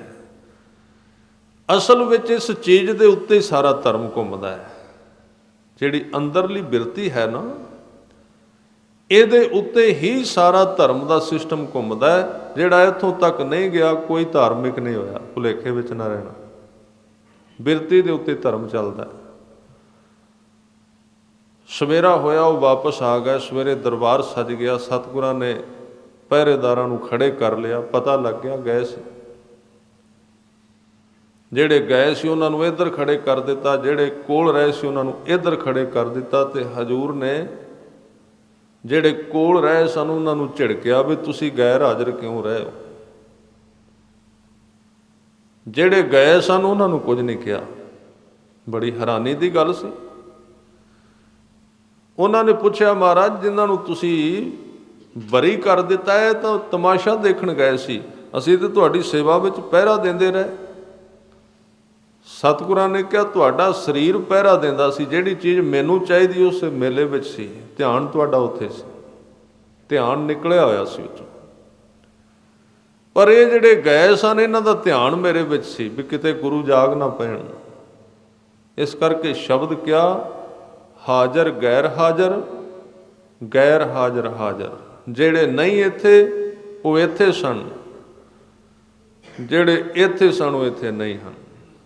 ਜਿਵੇਂ ਹੁਣ ਅੱਧੇ ਕੁ ਵਿਦਿਆਰਥੀ ਆ ਗਏ ਨੇ, ਇਹਨਾਂ ਵਿੱਚੋਂ ਬਹੁਤਿਆਂ ਦਾ ਧਿਆਨ ਆਪਣੀ ਰਜਾਈ ਵਿੱਚ ਹੈ ਵੀ ਕਿਉਂ ਛੱਡ ਕੇ ਆਏ, ਤੇ ਜਿਹੜੇ ਉੱਥੇ ਨੇ ਉਹ ਵਿਚਾਰੇ ਡਰੇ ਹੋਏ ਨੇ ਵੀ ਸਵੇਰੇ ਡਾਂਗ ਨਾ ਫਿਰੇ ਕਿਤੇ। ਇਹ ਦੋ ਤਰ੍ਹਾਂ ਦੀ ਗੱਲ ਹੈ। ਇਸ ਤਰ੍ਹਾਂ ਦੀ ਇਹ ਜਿਹੜੀ ਅੰਦਰ ਦੀ ਬਿਰਤੀ ਹੈ ਉਹਨੇ ਬਹੁਤਾ ਕੰਮ ਕਰਨਾ। ਜੇ ਗੁਰੂ ਨੇ ਕਿਰਪਾ ਕੀਤੀ ਸਰੀਰ ਇੱਥੇ ਆ ਗਿਆ ਤੇ ਪੂਰੇ ਫਿਰ ਲਾਭ ਲੈਣਾ ਚਾਹੀਦਾ। ਫਿਰ ਪਾਛੈ ਪਾਉ ਨਾ ਦੀਜੀਏ, ਮੰਜਾ ਸਾਰਾ ਦਿਨ ਆਪਣੇ ਕੋਲ ਹੀ ਰਹਿਣਾ, ਕੋਈ ਗੱਲ ਨਹੀਂ, 12 ਘੰਟੇ ਆਪਾਂ ਮੰਜੇ 'ਤੇ ਹੀ ਰਹਿਣਾ। ਇਹਨੂੰ ਵਰਤ ਲੈਣਾ ਚਾਹੀਦਾ, ਕਿਉਂਕਿ ਸਰੀਰ ਨੂੰ ਵੀ ਕਸ਼ਟ ਦਿੱਤਾ ਤੇ ਧਿਆਨ ਵੀ ਨਾ ਟਿਕਿਆ, ਫਿਰ ਬਣਿਆ ਕੀ। ਇਸ ਕਰਕੇ ਜਦੋਂ ਗੁਰੂ ਗ੍ਰੰਥ ਸਾਹਿਬ ਦੀ ਹਜ਼ੂਰੀ ਵਿੱਚ ਆਈਏ, ਅਰਦਾਸ ਇਹ ਕਰਨੀ ਚਾਹੀਦੀ ਵੀ ਸਤਿਗੁਰੂ ਇੱਥੇ ਆ ਤੇ ਗਏ ਤੁਹਾਡੀ ਕਿਰਪਾ ਨਾਲ, ਹੁਣ ਇਹ ਜਿਹੜਾ ਅੰਦਰਲਾ ਬਾਹਰ ਨਾ ਦੌੜੇ, ਬਾਹਰ ਨਾ ਭੱਜੇ, ਤੁਸੀਂ ਕਿਰਪਾ ਕਰਨੀ। ਜਿਨ੍ਹਾਂ ਨੇ ਜਾਣਿਆ, ਜਿਹਨੂੰ ਕਲਗੀਧਰ ਪਾਤਸ਼ਾਹ ਕਹਿੰਦੇ ਸਰਬੰ ਗਿਆਤਾ, ਜਿਨ੍ਹਾਂ ਨੇ ਜਾਣ ਲਿਆ ਕਿ ਉਹ ਮੈਨੂੰ ਜਾਣ ਰਿਹਾ ਹੈ, ਮੈਨੂੰ ਵੇਖ ਰਿਹਾ ਹੈ, ਉਹਨਾਂ ਦੀ ਜ਼ਿੰਦਗੀ ਦੀ ਤਸਵੀਰ ਤਬਦੀਲ ਹੋ ਗਈ। ਫਿਰ ਸਾਹਿਬ ਕਹਿੰਦੇ ਸਰਬੰ ਭਾਨੇ, ਸਾਰਿਆਂ ਦੇ ਅੱਗੇ ਚਿਰਾਗ ਬਣ ਕੇ ਉਹਨਾਂ ਨੂੰ ਜ਼ਿੰਦਗੀ ਦਾ ਰਸਤਾ ਦਿਖਾਉਂਦਾ। ਸੂਰਜ ਬਣ ਕੇ, ਭਾਨੇ ਦੇ ਅਰਥ ਨੇ ਭਾਣ, ਸੂਰਜ, ਭਾਣ ਦੇ ਅਰਥ ਨੇ ਸੂਰਜ। ਹਰ ਇੱਕ ਮਨੁੱਖ ਨੂੰ ਚਾਨਣ ਬਖਸ਼ਦਾ ਹੈ, ਬੁੱਧੀ ਬਖਸ਼ਦਾ ਹੈ, ਉਹਦੇ ਵਿੱਚ ਦਿਮਾਗ ਦਾ, ਉਹਦੇ ਵਿੱਚ ਉਹਨੇ ਸਾਹਿਬ ਦਿਮਾਗੀ ਪਾਈ ਹੈ। ਇਸ ਕਰਕੇ ਸਰਬੰਗ ਭਾਨੇ, ਸਰਬੰਗ ਮਾਨੇ, ਸਾਰਿਆਂ ਦੇ ਵਿੱਚ ਮਾਨਨੀय ਹੈ, ਸਾਰੇ ਉਸ ਨੂੰ ਮੰਨਦੇ ਨੇ। ਸਤਿਗੁਰੂ ਅੱਗੇ ਕਿਰਪਾ ਕਰਦੇ ਕਹਿੰਦੇ ਸਰਬੰ ਪ੍ਰਾਣੰ, ਸਾਰਿਆਂ ਦੇ ਪ੍ਰਾਣ ਉਹੀ ਹੈ। ਪ੍ਰਾਣ ਦਾ ਮਤਲਬ ਸਵਾਸ, ਆ ਜਿਹੜਾ ਸਵਾਸ ਚੱਲ ਰਿਹਾ ਇਹਨੂੰ ਪ੍ਰਾਣ ਕਹਿੰਦੇ। ਪ੍ਰਾਣ, ਪ੍ਰਾਣਪਤ, ਇਹ ਬਚਨ ਵੀ ਆਇਆ ਗੁਰਬਾਣੀ ਦੇ ਅੰਦਰ, ਕਵਣ ਗੁਣ ਪ੍ਰਾਣ ਪਤ ਮਿਲੋ ਮੇਰੀ ਮਾਈ, ਰੂਪਹੀਨ ਬੁੱਧ ਬਲਹੀਨੀ ਮੋਹੇ ਪਰਦੇਸ਼ਨ ਦੂਰ ਤੇ ਆਈ। ਪ੍ਰਾਣਾਂ ਦੇ ਵਿੱਚ ਚੱਲ ਰਿਹਾ ਹੈ, ਸਵਾਸਾਂ ਵਿੱਚ ਚੱਲ ਰਿਹਾ ਹੈ। ਇਸ ਕਰਕੇ ਇੱਕ ਇਹ ਵੀ ਸਾਧਨਾ ਕਹੀ ਗਈ ਗੁਰੂ ਗ੍ਰੰਥ ਸਾਹਿਬ ਵਿੱਚ, ਸਾਸ ਸਾਸ ਸਿਮਰੋ ਗੋਬਿੰਦ, ਮਨ ਅੰਤਰ ਕੀ ਉਤਰੈ ਚਿੰਦ। ਕਿਉਂਕਿ ਸਵਾਸ ਜਿਹੜਾ ਪ੍ਰਾਣ ਉਹ ਹੀ ਤੇ ਬੰਦੇ ਦਾ ਮਨ ਹੈ। ਆ ਜਿਹੜਾ ਟਿਕਦਾ ਨਹੀਂ ਇਹ ਸਵਾਸਾਂ ਵਿੱਚ ਹੀ ਰਹਿੰਦਾ। ਮਨ ਦਾ ਨਿਵਾਸ ਕਿੱਥੇ ਹੈ? ਮਨ ਕਿਹੜੀ ਥਾਂ ਤੇ ਰਹਿੰਦਾ? ਕਿਉਂਕਿ ਮਨ ਨਾ ਪੈਰਾਂ ਵਿੱਚ ਰਹਿੰਦਾ, ਨਾ ਹੱਥਾਂ ਵਿੱਚ, ਨਾ ਹੋਰ ਕਿਤੇ। ਆਪਾਂ ਕਹਿੰਦੇ ਹਾਂ ਮਨ ਨਹੀਂ ਟਿਕਦਾ, ਮਨ ਨਹੀਂ ਲੱਗਦਾ, ਕਿੱਥੇ ਰਹਿੰਦਾ? ਇਹ ਬਿਮਾਰੀ ਕਿੱਥੇ ਹੈ? ਇਹਨੂੰ ਲੱਭਣਾ ਚਾਹੀਦਾ। ਇਹਦਾ ਨਿਵਾਸ ਸਵਾਸ ਵਿੱਚ ਹੈ, ਪ੍ਰਾਣ ਦੇ ਵਿੱਚ ਹੈ। ਇਸ ਕਰਕੇ ਜਦੋਂ ਮਨ ਟਿਕਦਾ ਹੈ ਉਦੋਂ ਸਵਾਸ ਵੀ ਟਿਕ ਜਾਂਦੇ ਨੇ, ਬੜੇ ਸਹਿਜ ਵਿੱਚ ਆਉਣ ਲੱਗ ਪੈਂਦੇ, ਕਿਉਂਕਿ ਮਨ ਉੱਥੇ ਹੈ। ਮਨ ਟਿਕਿਆ ਤੇ ਸਵਾਸ ਵੀ ਟਿਕ ਗਏ। ਮਨ ਨੂੰ ਆਇਆ ਥੋੜਾ ਜਿਹਾ ਕ੍ਰੋਧ, ਸਵਾਸ ਉਖੜ ਗਿਆ, ਤੇਜ਼ ਚੱਲਣ ਲੱਗ ਪਿਆ। ਮਨ ਨੂੰ ਹੋਈ ਥੋੜੀ ਜਿਹੀ ਚਿੰਤਾ, ਤੁਸੀਂ ਵੇਖੋਗੇ ਸਵਾਸਾਂ ਦੀ ਗਤੀ ਤੇਜ਼ ਹੋ ਗਈ, ਇੱਕਦਮ ਚੱਲਣ ਲੱਗ ਪਿਆ, ਕਿਉਂਕਿ ਮਨ ਉੱਥੇ ਚਿੰਤਾਤੁਰ ਹੋ ਗਿਆ। ਮਨ ਹੋ ਗਿਆ ਕ੍ਰੋਧੀ, ਕਾਮੀ। ਮਨ ਨੂੰ ਕੋਈ ਘਾਟਾ ਪੈ ਗਿਆ, ਬਾਹਰੋਂ ਸੋਚਿਆ ਵੀ ਇਸ ਚੀਜ਼ ਦਾ ਘਾਟਾ ਪੈ ਗਿਆ, ਉਸੇ ਵੇਲੇ ਪ੍ਰਾਣ ਤੇਜ਼ ਹੋ ਜਾਣਗੇ, ਸਵਾਸ। ਤਾਂ ਇਹਦੇ ਵਾਸਤੇ ਫਿਰ ਦੂਜੇ ਪਾਸਿਓਂ ਇੱਕ ਸਾਧਨਾ ਲੱਭੀ ਸਾਧੂਆਂ ਨੇ, ਯੋਗੇਸ਼ਰਾਂ ਨੇ। ਉਹ ਕਹਿੰਦੇ ਨੇ ਸਵਾਸ ਨੂੰ ਘੱਟ ਚਲਾਓ, ਮਨ ਟਿਕੇਗਾ। ਇਹ ਇੱਕ ਥੋੜਾ ਜਿਹਾ ਸਾਧਨ ਹੈ, ਪੂਰਾ ਨਹੀਂ। ਸਤਿਗੁਰੂ ਨੇ ਦੂਜਾ ਸਾਧਨ ਦਿੱਤਾ, ਉਹ ਕਹਿੰਦੇ ਮਨ ਨੂੰ ਸ਼ਬਦ ਨਾਲ ਜੋੜ, ਸਵਾਸ ਆਪੇ ਟਿਕ ਜਾਏਗਾ। ਉਹ ਦੂਜਾ ਰਸਤਾ ਹੈ, ਪਰ ਇਹ ਵੀ ਥੋੜਾ ਜਿਹਾ ਸਹਾਰਾ ਲਿਆ ਜਾ ਸਕਦਾ, ਜ਼ਿਆਦਾ ਨਹੀਂ। ਜੇ ਤੁਸੀਂ ਕਹੋ ਬਈ ਸਵਾਸਾਂ ਨੂੰ ਬੰਦ ਕਰਕੇ ਤੇ ਮਨ ਟਿਕ ਜਾਏਗਾ, ਮਨ ਡੈਡ ਹੋ ਜਾਏਗਾ, ਸਾਫ਼ ਨਹੀਂ ਹੋਵੇਗਾ, ਸਵਾਸ ਘੱਟ ਕੀਤਿਆਂ, ਮੈਲ ਉਹਦੇ ਵਿੱਚ ਹੀ ਰਹੇਗੀ ਵਿਚਾਰਾਂ ਦੀ। ਗੁਰੂ ਸਾਹਿਬ ਨੇ ਦੂਜਾ ਤਰੀਕਾ ਦੱਸਿਆ, ਉਹ ਕਹਿੰਦੇ ਸ਼ਬਦ ਨਾਲ ਸਾਂਝ ਪਾ ਕੇ ਮਨ ਨੂੰ ਕਰਦੇ ਸਾਫ਼। ਜਦੋਂ ਮਨ ਸਾਫ਼ ਹੋ ਗਿਆ, ਸਵਾਸ ਆਪਣੇ ਆਪ ਠੰਡੇ, ਆਪਣੇ ਆਪ ਟਿਕ ਕੇ ਆਉਣਗੇ। ਔਰ ਸਾਰੇ ਜੀਵਨ ਦੇ ਰੋਗ ਇੱਥੋਂ ਚੱਲਦੇ ਨੇ, ਜਦੋਂ ਸਵਾਸ ਤੇਜ਼ ਚੱਲਦਾ ਹੈ। ਜਿੰਨਾ ਇਹ ਤਰਤੀਬ ਵਿੱਚ ਚੱਲੇਗਾ, ਉਹਨੇ ਸਰੀਰ ਦੇ ਜਿਹੜੇ 3 ਗੁਣ ਨੇ ਉਹ ਠੀਕ ਰਹਿਣਗੇ, 5 ਤੱਤਾਂ ਦਾ ਬੈਲੈਂਸ ਬਣਿਆ ਰਹੇਗਾ। ਸਰੀਰ ਵਿੱਚ ਜਿਹੜੇ 6 ਚੱਕਰ ਨੇ, ਉਹਨਾਂ ਦੀ ਸਪੀਡ ਰੇਂਜ ਜਿਹੜੀ ਇੱਕੋ ਜਿਹੀ ਰਹੇਗੀ, ਗਰਾਰੀਆਂ ਦੀ। ਬਸ ਇਹੀ ਵਿਵਸਥਾ ਸਰੀਰ ਦੀ ਸਾਰੇ ਦੀ, ਪਰ ਇਹ ਹੁੰਦਾ ਬੜਾ ਮੁਸ਼ਕਲ ਹੈ। ਇਸ ਕਰਕੇ ਕਹਿੰਦੇ ਪ੍ਰਾਣ ਦੇ ਅੰਦਰ ਤੂੰ ਵਸਿਆ ਹੋਇਆ, ਏਕ ਸ਼ਬਦ ਮੇਰੇ ਪ੍ਰਾਣ ਵਸਤ ਹੈ, ਬਹੁੜ ਜਨਮ ਨਾ ਆਵਾਂ, ਮਨ ਬੇਦਿਆ ਦਇਆਲ ਛੇਤੀ ਮੇਰੀ ਮਾਈ, ਕੌਣ ਜਾਣੈ ਪੀਰ ਪਰਾਈ, ਹਮ ਨਾਹੀ ਚਿੰਤ ਪਰਾਈ। ਕਲਗੀਧਰ ਪਾਤਸ਼ਾਹ ਸਾਨੂੰ ਇੱਕ ਪ੍ਰਕਿਰਿਆ ਸਿਖਾ ਰਹੇ ਨੇ, ਉਹਨਾਂ ਨੇ ਆਪ ਕੀਤੀ। ਉਹਨਾਂ ਨੇ ਆਪਣੇ ਪ੍ਰਾਣ ਵੱਲ ਵੇਖਿਆ, ਆਪਣੇ ਸਵਾਸਾਂ ਵੱਲ ਵੇਖਿਆ। ਮਹਿਸੂਸ ਕਰਨਾ ਚਾਹੀਦਾ ਕਿ ਸਵਾਸ ਕਿਵੇਂ ਚੱਲ ਰਿਹਾ। ਇਸ ਲਈ ਹਜ਼ੂਰ ਕਹਿੰਦੇ ਸਰਬੰ ਪ੍ਰਾਣੰ, ਸਵਾਸ ਵਿੱਚ ਤੂੰ ਘੁਲਿਆ ਹੋਇਆ ਹੈ, ਉਹਦੇ ਰਾਹੀਂ ਤੂੰ ਚੱਲ ਰਿਹਾ, ਮੇਰੇ ਸਰੀਰ ਨੂੰ ਚਲਾ ਰਿਹਾ। ਫਿਰ ਕਹਿੰਦੇ ਸਰਬੰ ਤ੍ਰਾਣੰ, ਸਰੀਰ ਦੇ ਵਿੱਚ ਜਿਹੜਾ ਤ੍ਰਾਣ ਹੈ, ਜਿਹੜੀ ਸ਼ਕਤੀ ਹੈ, ਜਿਹੜੀ ਤਾਕਤ ਹੈ, ਉਹ ਵੀ ਤੂੰ ਹੀ ਹੈ। ਤੂੰ ਮੇਰੇ ਸਰੀਰ ਦੇ ਵਿੱਚ ਸ਼ਕਤੀ ਬਣ ਕੇ ਪਸਰ ਰਿਹਾ, ਵਿਟਾਮਿਨ ਬਣ ਕੇ ਤੁਰਿਆ ਫਿਰਨਾ, ਮੇਰੇ ਸਰੀਰ ਦੀ ਤਾਕਤ ਬਣ ਕੇ ਫਿਰ ਰਿਹਾ।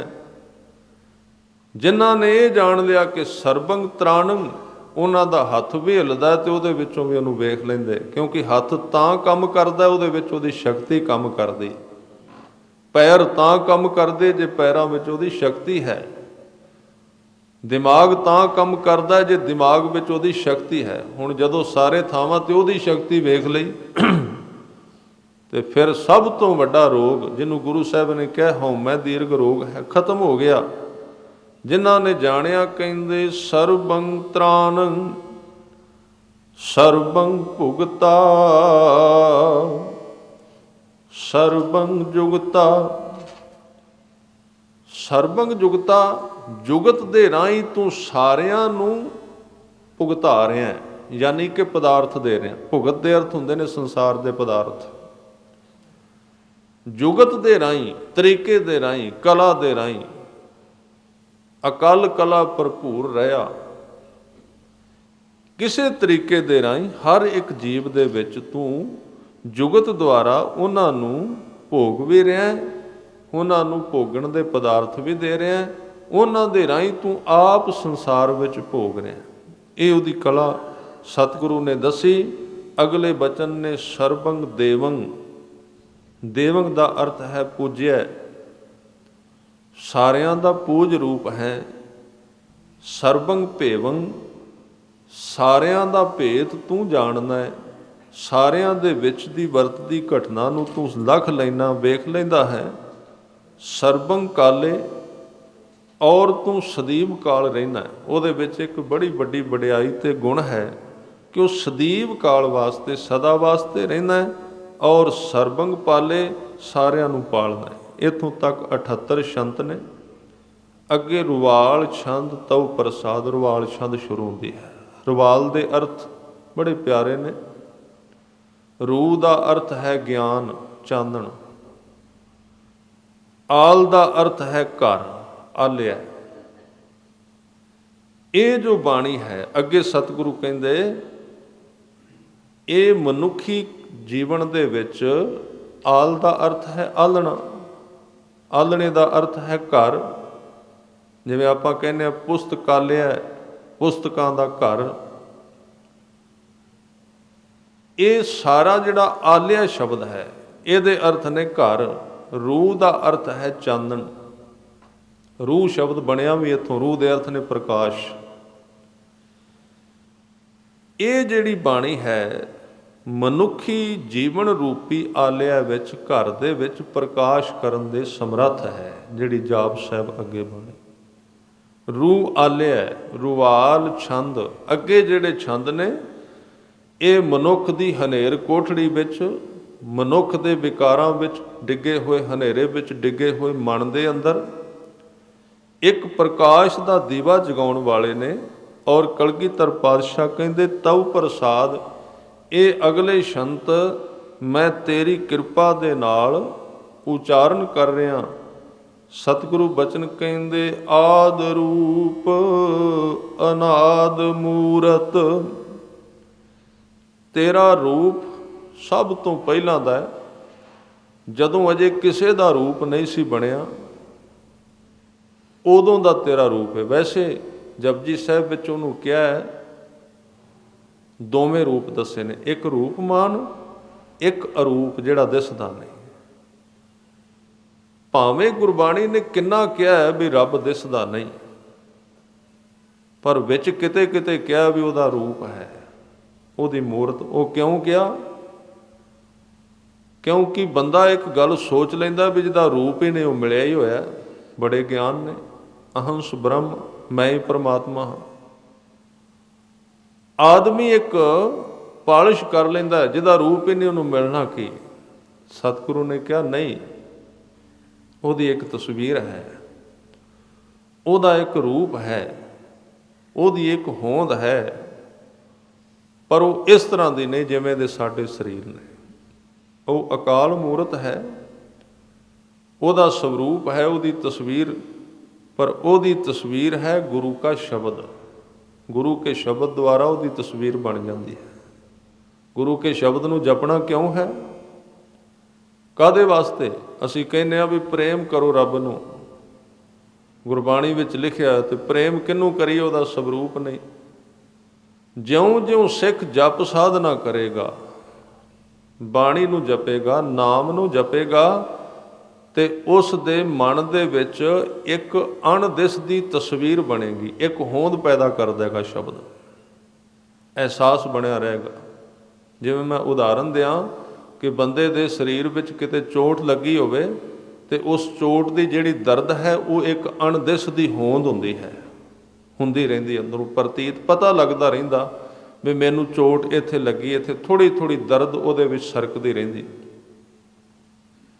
ਜਾਂ ਕੋਈ ਮਨੁੱਖ ਭੁੱਖਾ ਹੋਵੇ ਤੇ ਉਹਦੀ ਭੁੱਖ, ਭਾਵੇਂ ਭੁੱਖ ਦੀ ਤਸਵੀਰ ਨਹੀਂ, ਪਰ ਭੁੱਖ ਉਹਨੂੰ ਅੰਦਰੋਂ ਇੱਕ ਥਾਂ ਤੇ, ਇੱਕ ਟਿਕਾਣੇ ਤੇ ਸਰੀਰ ਦੀ ਖਬਰ ਦਿੰਦੀ ਰਹਿੰਦੀ ਕਿ ਮੈਨੂੰ ਭੁੱਖ ਲੱਗੀ ਹੈ। ਜਦੋਂ ਕੋਈ ਆਦਮੀ ਥੱਕ ਜਾਂਦਾ ਹੈ ਤੇ ਥਕਾਵਟ ਦੀ ਕੋਈ ਤਸਵੀਰ ਨਹੀਂ, ਪਰ ਸਰੀਰ ਦੇ ਵਿਚਲੀ ਇੱਕ ਹਾਲਾਤ ਤਸਵੀਰ ਬਣ ਕੇ ਉਹਨੂੰ ਜਣਾਉਂਦੀ ਹੈ ਕਿ ਤੂੰ ਥੱਕਿਆ ਹੋਇਆ। ਉਹਦਾ ਧਿਆਨ ਕੀਤਾ ਜਾ ਸਕਦਾ, ਉਸ ਥਕਾਵਟ ਦਾ, ਭੁੱਖ ਦਾ ਧਿਆਨ ਕੀਤਾ ਜਾ ਸਕਦਾ ਹੈ। ਨੀਂਦ ਆਈ ਹੈ, ਬੰਦਾ ਉਹਨੂੰ ਵੀ ਦੇਖ ਲੈਂਦਾ, ਉਹਦਾ ਧਿਆਨ ਕਰ ਲੈਂਦਾ, ਉਹਦੀ ਇੱਕ ਹੋਂਦ ਹੈ। ਇਸੇ ਤਰ੍ਹਾਂ ਜਿਨ੍ਹਾਂ ਨੇ ਅਕਾਲ ਪੁਰਖ ਦੇ ਨਾਮ ਨੂੰ ਗੁਰੂ ਕੀ ਮੱਤ ਦੇ ਅਨੁਸਾਰ ਜਪਿਆ ਹੈ, ਪਿਆਰ ਨਾਲ ਜਪਿਆ ਹੈ, ਧਿਆਨ ਨਾਲ ਜਪਿਆ ਹੈ, ਸਮਰਪਿਤ ਹੋ ਕੇ ਜਪਿਆ ਹੈ, ਠੀਕ ਉਸੇ ਤਰ੍ਹਾਂ ਦੀ ਇੱਕ ਹੋਂਦ ਉਹਨਾਂ ਦੇ ਸਰੀਰ ਵਿੱਚ, ਉਹਨਾਂ ਦੇ ਮਨ ਵਿੱਚ ਇੱਕ ਤਸਵੀਰ ਬਣ ਜਾਂਦੀ ਏ ਤੇ ਫਿਰ ਗੁਰਸਿੱਖ ਉਹਨੂੰ ਪਿਆਰ ਕਰਦਾ, ਫਿਰ ਉਹਦਾ ਧਿਆਨ ਕਰ ਲੈਂਦਾ। ਇਹ ਤਰੀਕਾ ਗੁਰੂ ਸਾਹਿਬ ਨੇ ਜਪਣ ਦਾ ਤਾਂ ਰੱਖਿਆ, ਇਸ ਲਈ ਉਹਨੂੰ ਕਹਿੰਦੇ ਉਹ ਅਕਾਲ ਮੂਰਤ ਹੈ। ਤਾਂ ਸਤਿਗੁਰੂ ਬਚਨ ਕਹਿੰਦੇ ਆਦ ਰੂਪ, ਪਹਿਲਾਂ ਦਾ ਹੀ ਤੇਰਾ ਇੱਕ ਰੂਪ ਹੈ। ਅਨਾਦ ਮੂਰਤ, ਅਨਆਦ, ਉਸ ਤੋਂ ਵੀ ਪਹਿਲਾਂ ਇੱਕ ਤੇਰੀ ਮੂਰਤ ਹੈ, ਤਸਵੀਰ ਹੈ। ਸਿੱਖ ਨੂੰ ਚਾਹੀਦਾ ਹੈ ਉਹ ਇਸ ਬਾਣੀ ਵਿੱਚ ਪੂਰਾ ਧਿਆਨ ਲਾਏ, ਜਾਪ ਸਾਹਿਬ ਵਿੱਚ। ਇਹਨੂੰ ਔਖਾ ਮਹਿੰਗਾ ਸਮਝ ਕੇ ਛੱਡ ਨਾ ਦੇਣਾ ਸੁਣਨ ਤੋਂ ਕਦੇ, ਨਹੀਂ ਤੇ ਤੁਸੀਂ ਗੁਰੂ ਗੋਬਿੰਦ ਸਿੰਘ ਨਾਲ ਧੋਖਾ ਕਰੋਗੇ ਔਰ ਝੂਠੇ ਖਾਲਸੇ ਬਣ ਜਾਓਗੇ। ਜੇ ਤੁਸੀਂ ਇਹਨੂੰ ਮਹਿੰਗਾ ਸਮਝ ਕੇ ਸੁਣਨ ਤੋਂ ਇਨਕਾਰ ਕਰ ਦਿੱਤਾ ਤਾਂ ਫਿਰ ਗੁਰੂ ਗੋਬਿੰਦ ਸਿੰਘ ਤੁਹਾਨੂੰ ਮਾਫ ਨਹੀਂ ਕਰਨਗੇ, ਕਿਉਂਕਿ ਫਿਰ ਅਸੀਂ ਬਾਹਰਲਾ ਪੜ੍ਹਿਆ ਜ਼ਰੂਰ, ਚੱਕਰ ਚੇਨ ਜ਼ਰੂਰ ਲਾਏ, ਪਰ ਚੱਕਰਾਂ ਵਿੱਚ ਹੀ ਪਏ ਰਹੇ। ਬਾਹਰਲੇ ਕਕਾਰ ਸਭ ਕੁਝ ਕੀਤਾ ਜ਼ਰੂਰ, ਹਜ਼ੂਰ ਸਾਹਿਬ ਵੀ ਗਏ, ਕੇਸਗੜ੍ਹ ਸਾਹਿਬ ਵੀ ਗਏ, ਬਹੁਤ ਕੁਝ ਕੀਤਾ, ਪਰ ਗੁਰੂ ਦੀ ਰੂਹ ਨੂੰ ਸਾਹਮਣੇ ਵੇਖ ਕੇ ਅੱਖਾਂ ਬੰਦ ਕਰ ਲਈਆਂ, ਜਾਪ ਸਾਹਿਬ ਨੂੰ ਧਿਆਨ ਨਾਲ ਨਹੀਂ ਸੁਣਿਆ, ਇਹ ਗੁਰੂ ਉਹਦੇ ਨਾਲ ਸੰਬੰਧ ਨਹੀਂ ਜੋੜੇਗਾ।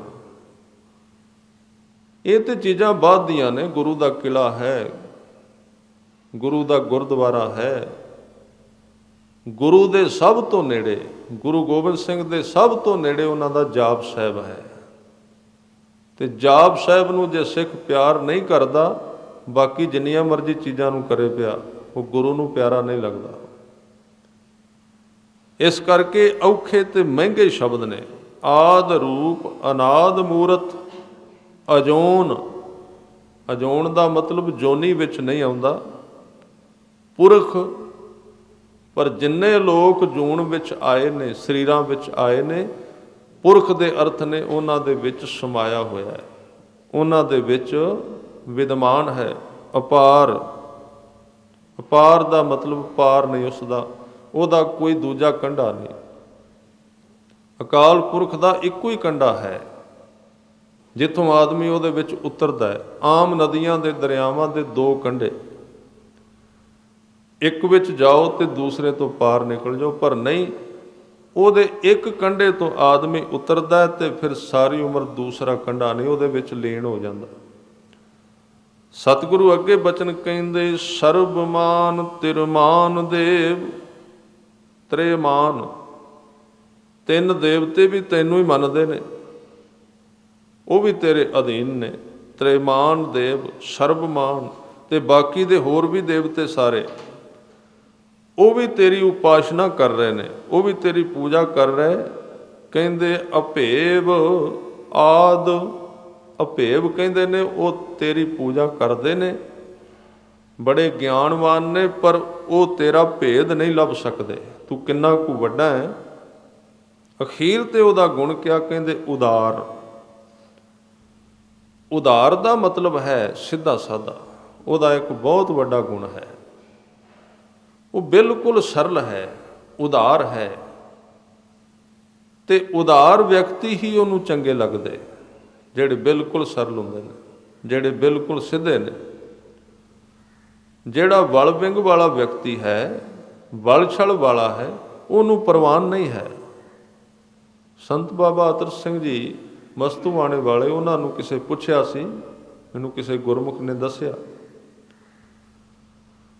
ਉਹਨਾਂ ਨੂੰ ਕਿਸੇ ਪੁੱਛਿਆ ਵੀ ਇਹ ਜਿਹੜਾ ਸ਼ਬਦ ਹੈ, ਜਾਂ ਤੂੰ ਮੇਰੇ ਵੱਲ ਹੈ ਤਾਂ ਕਿਆ ਮੋਹ ਛੰਦਾ, ਇਹਦੇ ਵਿੱਚ ਸ਼ਬਦ ਆਉਂਦਾ ਵੱਲ। ਕਿਸੇ ਜਗਿਆਸੂ ਨੇ ਪੁੱਛਿਆ ਵੀ ਜੇ ਮੈਂ ਇਹਨੂੰ ਪੜ੍ਹਾਂ ਤੇ ਰੱਬ ਮੇਰੇ ਵੱਲ ਹੋ ਜਾਏਗਾ। ਉਹਨਾਂ ਨੇ ਅਰਥ ਬੜੇ ਪਿਆਰੇ ਕੀਤੇ ਸਨ। ਕਹਿਣ ਲੱਗੇ ਪੜ੍ਹ ਚੰਗੀ ਗੱਲ ਹੈ, ਪਰ ਉਹਨੇ ਤੇਰੇ ਵੱਲ ਤਾਂ ਹੋਣਾ ਜੇ ਤੇਰੇ ਵੱਲ ਨਿਕਲ ਗਏ ਤੇ। ਜੇ ਵਲ ਨਾ ਨਿਕਲੇ ਅੰਦਰੋਂ, ਆ ਕੁੰਡਲੀਏ ਮਨ ਦੇ ਵਲ ਜਿਹੜੇ ਨੇ, ਕੁਟਲ ਨੀਤੀ, ਗੱਲ ਹੋਰ ਹੋਣੀ, ਕਹਿਣੀ ਹੋਰ, ਇੱਥੋਂ ਇੱਕ ਤੋਂ ਸੁਣਨੀ, ਦੂਜੇ ਨੂੰ 7-8 ਨਾਲ ਹੋਰ ਜੋੜ ਕੇ ਵੱਡੀ ਸਾਰੀ ਕਰਕੇ ਕੰਨ ਭਰ ਦੇਣੇ, ਉਹਦੇ ਦੋ ਜਣਿਆਂ ਦਾ ਆਪਸ ਵਿੱਚ ਝਗੜਾ ਪਵਾ ਦੇਣਾ।